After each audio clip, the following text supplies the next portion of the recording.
I opened the door and saw my father-in-law making my daughter drink vinegar from a baby bottle, saying, "This will clean out all the bad things Daddy feeds you."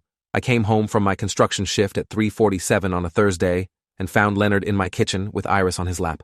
He had a baby bottle pressed to her lips, forcing her to swallow while she cried and tried to turn away.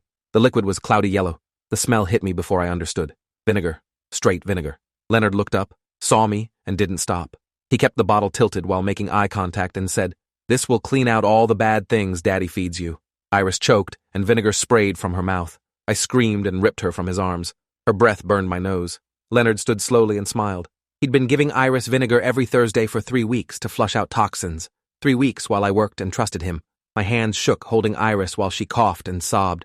Leonard pulled a notebook from his pocket. Pages of handwritten notes, dates, times, dosage amounts. Week 1 was 5 milliliters mixed with juice. Week 2 was 10 milliliters. Today was supposed to be 20 milliliters straight. He documented everything like a medical trial, called Iris the subject, and noted mild esophageal irritation within acceptable parameters. I looked at my daughter and really saw her. She'd gotten thinner. Her face was drawn. I'd missed it. Leonard said her digestive system needed cleansing from the processed food I fed her. I told him I was calling police. He laughed. They'd see his credentials as a retired pediatrician and understand this was medical care, not abuse. I was just a construction worker. What did I know? I grabbed my phone and dialed 911. Leonard didn't try to stop me, just stood with his arms crossed, completely calm. The operator asked if Iris needed medical attention. I looked at her cracked lips and burned tongue. Yes. Ambulance arrived in 8 minutes. Leonard immediately introduced himself as Dr. Leonard Ashford, retired pediatrician, launched into medical terminology about cellular detoxification. One paramedic checked Iris while the other looked confused. What therapeutic treatment involved giving a toddler vinegar? Leonard explained using terms that sounded legitimate but made no sense together. The paramedic examining Iris asked me how long this had been happening. 3 weeks that I knew of, maybe longer. His face went hard. They were transporting immediately. Leonard objected. The paramedic told him he wasn't the custodial parent and his consent meant nothing. Police arrived. Officer Valerie Kemp and her partner Russell. Leonard interrupted my explanation constantly, insisting this was legitimate care. Officer Russell picked up the vinegar bottle and sniffed it. Leonard confirmed it was pharmaceutical grade, apple cider vinegar. Officer Kemp asked why a 2-year-old needed vinegar. Leonard opened his notebook and read observations about Iris's declining health, chronic fatigue, poor appetite, all from my inadequate nutrition. The vinegar was correcting it. I stared at this man I'd trusted completely, my wife's father. He stood in my kitchen telling police I was poisoning my daughter. Officer Kemp asked if I'd given permission for treatment. Absolutely not. Officer Russell photographed everything.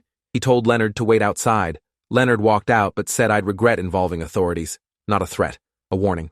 Officer Kemp asked when the Thursdays started. 5 months ago with my construction job. Had I noticed changes in Iris? Yes. She'd been eating less, seemed tired. I'd thought it was normal. Officer Russell came back. Leonard was in his car making calls, probably to my wife Vivian. My phone buzzed. 3 missed calls from Vivian. I called back. Vivian answered, asking what was happening. Why were police at the house? Her dad said I'd attacked Iris. I told her that her father had been forcing Iris to drink vinegar for weeks with documentation. Silence. Then Vivian said her dad mentioned natural remedies weeks ago and she'd approved it. Her dad was a doctor. He knew what he was doing. I screamed. Did vinegar sound natural? Did she know Leonard was force-feeding it while she cried? Vivian got defensive. She didn't know details, but her dad was worried about Iris's health. I'd been feeding her garbage. Officer Kemp took my phone. Told Vivian to meet us at Riverside Hospital. At the hospital, Dr. Nina Okoye examined Iris. She came out looking grim. Iris had chemical burns in her mouth and esophagus from repeated vinegar exposure. Stomach lining inflamed, dehydrated, and malnourished. Damage consistent with weeks of acid consumption. Dr. Okoye asked how long. 3 weeks minimum. Her jaw tightened. Iris needed hospitalization. The burns had to heal. A social worker would come. Standard protocol for child abuse cases. Vivian arrived with Leonard right behind her. Leonard went straight to the nurse's station, introduced himself as Dr. Leonard Ashford. Vivian sat next to me. What actually happened? I described everything. The bottle, the smell, Leonard's explanation, the notebook. Vivian went pale. Her dad told her probiotics and vitamins. Nothing about vinegar. I asked when they'd talked. 3 weeks ago. Leonard called, expressing concerns about Iris's health, wanted to try natural remedies. Vivian said sure. Never asked details. Never followed up. Leonard came back looking annoyed. Dr. Okoye refused to discuss Iris's care since he wasn't the guardian. He told Vivian they needed to talk privately. Vivian said anything could be said in front of me. Leonard's face hardened. He told Vivian I'd been neglecting Iris for months. Processed food, late bedtimes, ignoring health issues. He'd stepped in as a medical professional. The vinegar was standard naturopathic protocol. My overreaction showed mental instability. Vivian needed to consider if Iris was safe in my care. I stared at Leonard. He was building a case against me while our daughter was being treated for injuries he caused. Officer Kemp appeared. They needed Leonard at the station. Leonard asked if he was being arrested. Not yet. Questions about the treatment. Leonard said he wasn't going without his lawyer. Officer Kemp said that was his right, here or the station. Leonard looked at Vivian. Called Julian Morse, his attorney. Leonard followed the officers, walking like he had nothing to hide. Social worker Deanna Foster arrived. She needed to understand the home situation. First incident of abuse? Had I seen Leonard harm Iris before? Warning signs? I told her everything. The Thursdays, the weight loss, increased fussiness, Leonard's notebook documenting 3 weeks of poisoning. Deanna wrote everything. She asked about my relationship with Vivian. Were we having problems? No, we were fine until today. Leonard's relationship with Vivian? Very close. Vivian trusted her father completely. Had Leonard expressed concerns about my parenting? Not to me directly. Vivian mentioned her dad thought I should be stricter. Normal grandparent stuff. Deanna asked if I'd drug test. Yes, absolutely. She needed to see Leonard's notebook. Officer Russell had photographed it. Deanna made notes. Iris would stay in hospital custody until investigation completed. Days minimum, possibly longer. Vivian came back. Her lawyer was meeting her dad at the station. She looked at me. Did I really think her father was trying to hurt Iris? What else explained giving a 2-year-old vinegar until she had chemical burns? Maybe her dad believed it would help. He was into alternative medicine, might have genuinely thought this was beneficial. I stared at my wife. Her father poisoned our daughter with documentation, and Vivian was making excuses. Had she read the notebook? Where Leonard called Iris the subject? Noted her resistance? Wrote that mild esophageal irritation was acceptable? Did that sound like a loving grandfather? Vivian's face crumpled. She didn't know what to think. Deanna asked Vivian about her knowledge. She repeated the story. Leonard called 3 weeks ago, mentioned concerns, suggested remedies. Vivian approved, without details. Why didn't she ask? She trusted her dad's medical judgment. 30 years as a pediatrician, raised 3 healthy kids. Deanna asked if she'd considered a second opinion from Iris's actual pediatrician. Vivian went quiet. Hadn't thought of that. Deanna made notes. Both parents needed to cooperate. Interviews, home visits, medical records, standard protocol. Iris stayed hospitalized. Vivian asked if her dad was being charged. That was up to police and prosecutors. She left. Vivian looked at me. What happened to us? Yesterday everything was normal. I told her that her father poisoned our daughter and she gave permission without questions. Vivian flinched. How was she supposed to know? I asked how she was supposed to not know. Iris had been getting sicker and we didn't question it hard enough. But I didn't approve mystery treatments. Vivian said she needed air. Left. Dr. Okoye asked if I wanted to see Iris. She was awake. I followed her to Iris's room. She had an IV and monitors. When she saw me, she reached out. Dada. I went to her and she grabbed my shirt. Dr. Okoye said Iris's throat was very sore from acid damage. Keep her calm. She'd be on IV fluids for 48 hours while burns healed. I sat on the bed, and Iris climbed into my lap despite the wires. She was trembling, scared. I told her she was safe. Nobody would hurt her. She whispered something. I leaned closer. Grandpa's drink hurts. My chest got tight. I know, baby. Grandpa won't give you that drink anymore. She asked if Grandpa was mad at her. That broke me. I told her he was never mad at her. None of this was her fault. She seemed relieved, but confused. If she didn't do anything wrong, why did Grandpa make her drink the hurt drink? Detective Angela Reeves came the next day. She needed a statement. I told her everything. She recorded it. Had I noticed other odd behaviors from Leonard? Not that I knew of. Ever mentioned theories about child health? Comments about processed food being poison? Typical health-conscious grandparent stuff? Ever criticize my parenting directly? Not to my face. Vivian mentioned her dad thought I was too lenient. Detective Reeves asked about Leonard's other grandchildren. Vivian's siblings both had kids. I didn't know them well. Vivian's family wasn't close. She'd follow up. Leonard had been released after questioning, refused to stop explaining himself even when his lawyer told him to. Detective Reeves said his insistence on legitimacy actually helped their case. He'd confessed while arguing it wasn't a crime. She had the notebook, bottle, recorded statements, my testimony, Iris's medical records. Prosecutor would decide charges within days. Likely child endangerment, possibly assault. Documentation showed premeditation. What would happen to Leonard? Depending on charges, possibly probation, possibly jail. His medical license was surrendered, but that didn't prevent private consulting. Some people with medical backgrounds operated in gray areas. Wellness coaching, alternative health consulting. Leonard could still advise people. That terrified me. Leonard believing he was right meant he'd do this again. Forensic interviewer Simone came 3 days later. Sat on the floor with Iris and toys. Asked casual questions. Favorite foods? Did she like visiting Grandpa? What did they do Thursdays? Iris answered hesitantly. Liked mac and cheese. Grandpa's house was okay. Watched TV. Played sometimes. Simone asked if Grandpa gave snacks. Iris nodded. What kind? Sometimes crackers. Sometimes the hurt drink. Simone asked about the hurt drink without changing tone. What did it taste like? Iris scrunched her face. Yucky. Like smelling something bad. Was it something Iris wanted or Grandpa made her have? Grandpa made her. Had to drink it all even when it hurt her mouth. Did Iris tell Grandpa it hurt? Yes, but Grandpa said it was good medicine. Did Grandpa say anything else? Iris thought. Said Grandpa told her the drink would make her strong and clean inside. That Daddy fed her bad things, and the drink fixed it. How did the drink make Iris feel? Tummy hurt. Throat hurt. Sometimes threw up. Did Grandpa know? Yes. Grandpa wrote it in his book. Simone asked about the book. Grandpa wrote in a little book after the drink, about how much she drank and if she cried. Anything else happen Thursdays? Sometimes Grandpa talked on phone about her. Big words. Things about Daddy that seemed mean.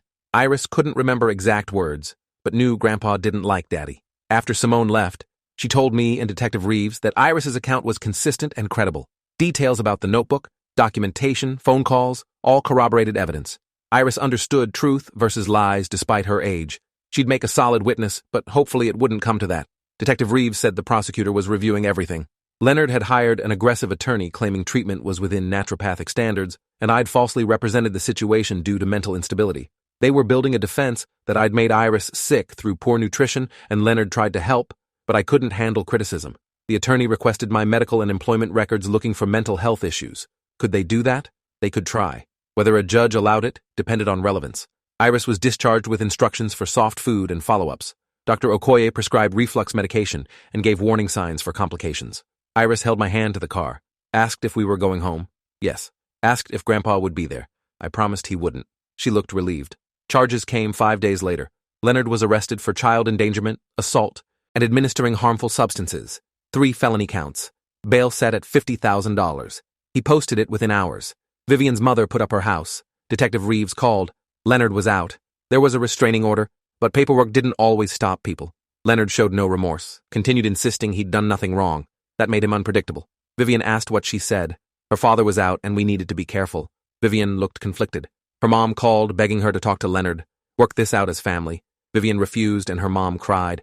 Said she was abandoning her father. I asked if Vivian was wavering. She said no, but hearing her mom cry made her doubt. Maybe there was a way that didn't involve prison. Maybe Leonard could get treatment, admit mistakes. I asked if she'd forgotten the notebook, the clinical language. Complete lack of remorse. Leonard didn't think he'd made mistakes. He thought he'd been right. What treatment fixes that conviction? Vivian had no answer. She just wanted her family back. The version from before. I told her that family never existed. It had been conditional on no one questioning Leonard's authority. Now that we'd questioned it, that version was gone. We had to build something new where Iris's safety mattered more than Leonard's ego. The preliminary hearing was scheduled 3 weeks later. Leonard's attorney filed motions to suppress evidence. The notebook was illegally searched. My 911 call made under mental duress. The prosecutor fought back with Iris's medical records, forensic interview, Dr. Okoye's testimony. Judge ruled most evidence admissible, but allowed defense to present their mental health angle regarding my credibility. Leonard's attorney requested psychological evaluation for me to determine if I was a fit parent. Judge granted it. I had to see court-appointed psychologist Dr. Victor Kane for 3 sessions. Vivian was furious. They were putting me on trial instead of her father. I said that was exactly Leonard's strategy.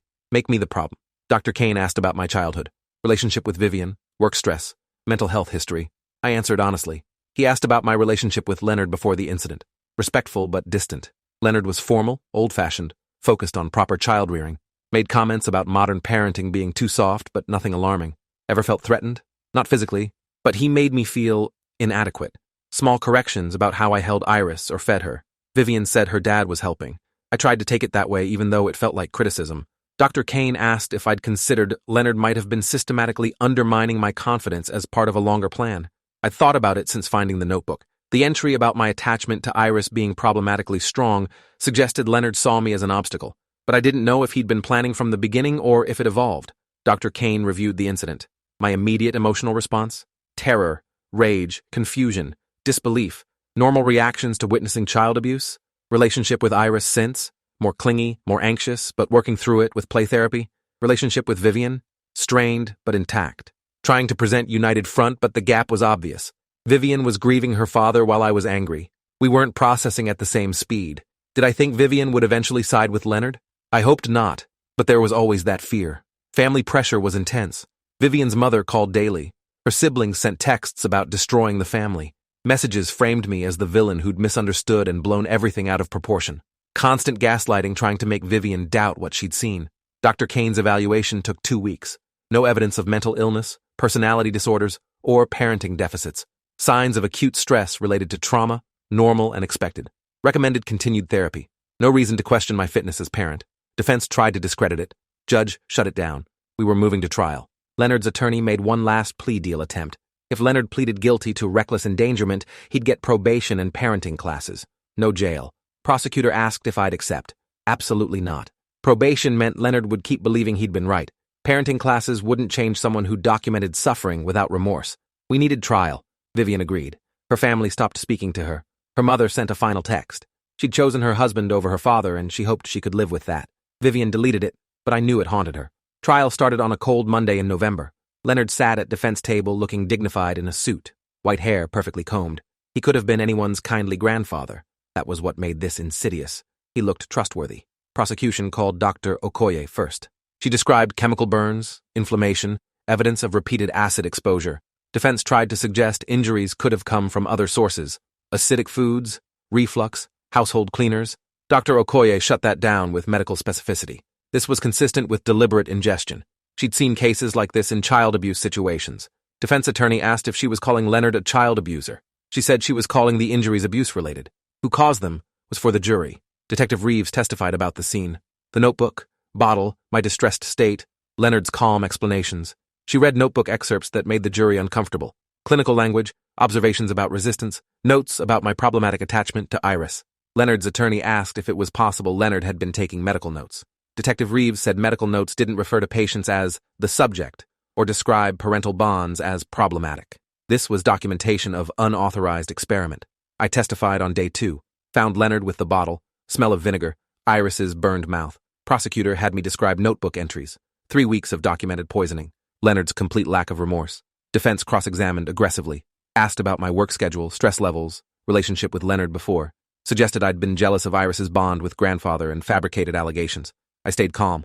I'd walked in and seen him forcing vinegar into my daughter's mouth. That wasn't jealousy. That was reality. Vivian testified day 3. Looked sick, walking to stand. Described her father's call, vague mention of remedies, her approval without questions. Admitted she should have asked more, should have consulted Iris's doctor, should have noticed declining health.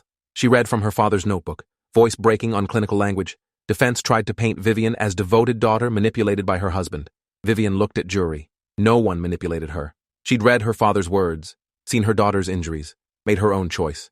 Her father poisoned Iris systematically, and she wanted accountability. Defense called Leonard. He looked confident, like he'd been waiting to explain. His attorney walked him through medical background, years as pediatrician, dedication to children's health. Leonard described noticing Iris's decline, poor nutrition from my choices, concern about development. He'd researched natural cleansing methods, found evidence vinegar therapy could remove toxins and improve digestive health. He'd implemented careful protocol based on medical training. Prosecutor's cross-examination was brutal. Did pediatricians typically force-feed toddlers acid without parental consent? Did medical protocols usually result in chemical burns? Could Leonard explain notebook entries calling Iris the subject and documenting resistance? Leonard tried to maintain professional tone, but cracks showed. Everything had been medically sound. Injuries were mild and temporary. Documentation was standard practice. He'd done nothing wrong except trust I would understand his expertise. Prosecutor asked if Leonard considered stopping when Iris cried and fought. Children often resisted beneficial medical interventions. That didn't make interventions wrong. Did Leonard believe parents had the right to refuse treatment? Uninformed parents often made poor choices that harmed children. Medical professionals had a duty to intervene. Was Leonard suggesting he had the right to override parental decisions? When parents were negligent? Yes. Did he understand that's not how medical consent worked? Leonard's face went red. The legal system didn't understand medical nuance. Children suffered because doctors' hands were tied by bureaucracy and parental ignorance. He'd acted in Iris's best interest, and if that was a crime, the system was broken. Prosecutor let that hang. Asked if Leonard still believed he'd done nothing wrong. He'd done what was necessary. Prosecutor sat down. Leonard had convicted himself. Jury deliberated 6 hours. We waited in a conference room. Vivian paced. I tried to breathe. Jury came back at 4:30 p.m. We filed into courtroom. Leonard sat straight at defense table. Foreman stood. Guilty on count 1, child endangerment. Guilty on count 2, assault. Guilty on count 3, administering harmful substances. Leonard's face didn't change. Vivian put her head in her hands. Judge thanked jury, set sentencing for 3 weeks. Leonard was remanded into custody. As officers approached to handcuff him, Leonard turned and looked directly at me. No anger, no remorse, just disappointment, like I'd failed a test. That look stayed with me. He still believed he'd been right. Prison wouldn't change that. Nothing would. Sentencing came 3 weeks later. Judge listened to impact statements. Dr. Okoye testified about Iris's ongoing reflux and swallowing issues.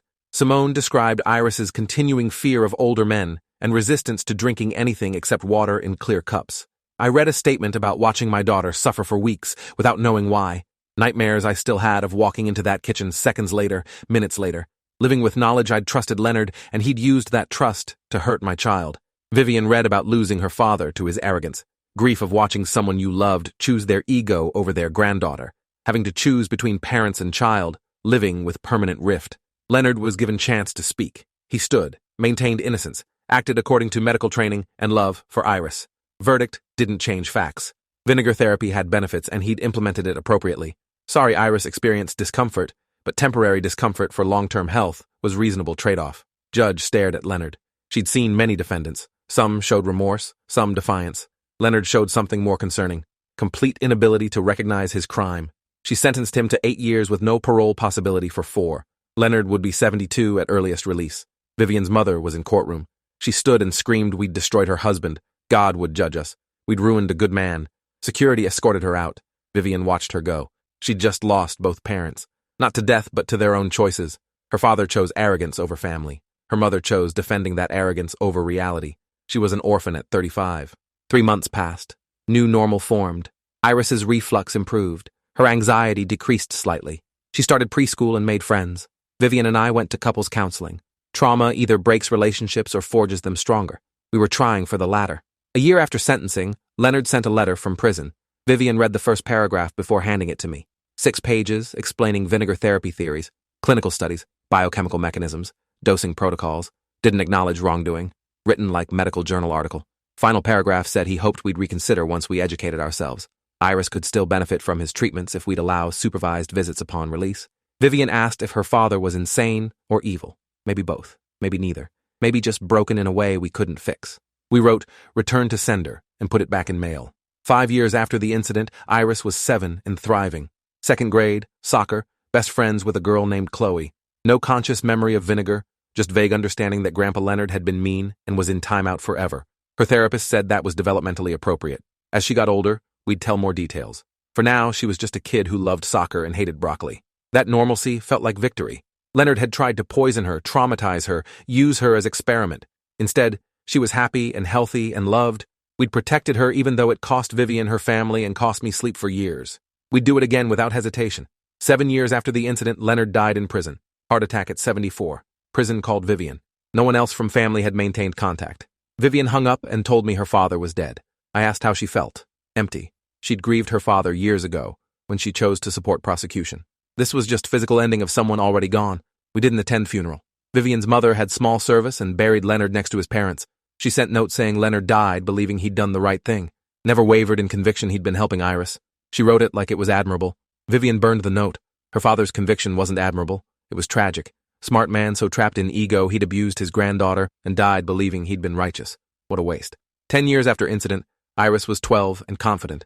Strong kid who advocated for herself, wasn't afraid to question authority. Childhood trauma taught her to trust instincts. When something felt wrong, she spoke up. That trait came from surviving Leonard's abuse. Not gift anyone wants their child to receive, but valuable nonetheless. Vivian and I watched her navigate middle school with pride. She'd become someone who couldn't be manipulated or gaslit. She knew her own reality and defended it. Leonard was gone, his theories sealed. His legacy was criminal conviction and granddaughter who'd survived his delusions. That was justice. We'd protected Iris, held Leonard accountable, rebuilt our family on honesty instead of blind trust. Iris wasn't just Leonard's victim. She was our survivor, our fighter, our daughter who'd endured something terrible and come through with her spirit intact. That was everything. Thanks for hanging out till the end. If you want more stories, make sure to subscribe and leave your take below.